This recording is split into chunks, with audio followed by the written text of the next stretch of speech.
নমস্কার বন্ধুরা, জ্যোৎস্নার রীতিকথায় আরেকটি নতুন পর্বে তোমাদের সকলকে স্বাগত জানাই।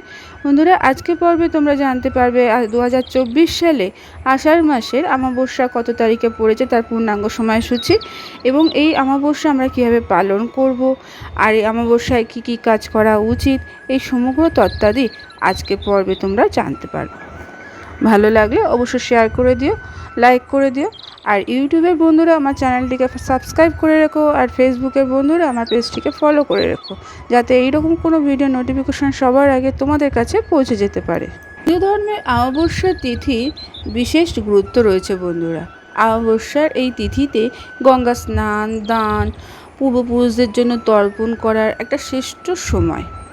তাহলে চলো আজকের পর্বে আমরা দেখে নিই আষাঢ় মাসের অমাবস্যা তিথির দিন, শুভক্ষণ, গঙ্গা স্নান দানের শুভ মুহূর্ত কখন পড়েছে। 2024 সালে আষাঢ় মাসের তিথি শুরু হচ্ছে 5ই জুলাই শুক্রবার ভোর 4:57 এবং শেষ হচ্ছে 6ই জুলাই শনিবার ভোর 4:26।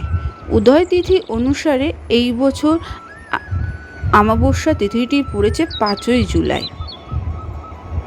এই দিন ব্রহ্ম মুহূর্তে ভোর 4:08 থেকে শুরু করে 4:48 পর্যন্ত থাকবে। এই মুহূর্তে স্নান করা থেকে শুরু করে দান ধ্যান সবই শুভ।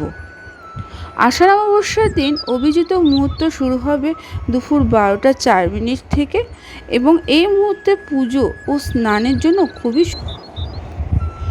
আষাঢ় অমাবস্যার দিন সকালে ঘুম থেকে উঠে স্নান করে বাড়ি যেখানে পুজো করা হয় সেখানে গঙ্গা জল ছিটিয়ে শুদ্ধ করে নিতে হবে এবং নিজের মাথাতেও একটু গঙ্গা জল দিয়ে শুদ্ধ করে নিতে হবে।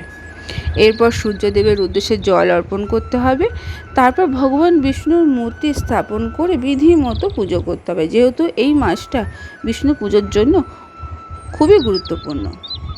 এই দিনে পূর্বপুরুষের উদ্দেশ্যে তর্পণ করতে পারো। তার পাশাপাশি পূর্বপুরুষদের আত্মার শান্তি কামনা করে দরিদ্রদের বা নারায়ণ সেবা দিতে পারো। এছাড়া এই দিন দান কার্যও করতে পারো, সেটা খুবই উপকার হবে।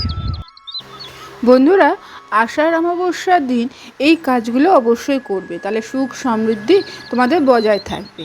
যেমন ধরো, এই অমাবস্যায় অসহায়দের সাহায্য করবে। এছাড়া সম্ভব হলে উপোস রেখে পুজো করতে পারো।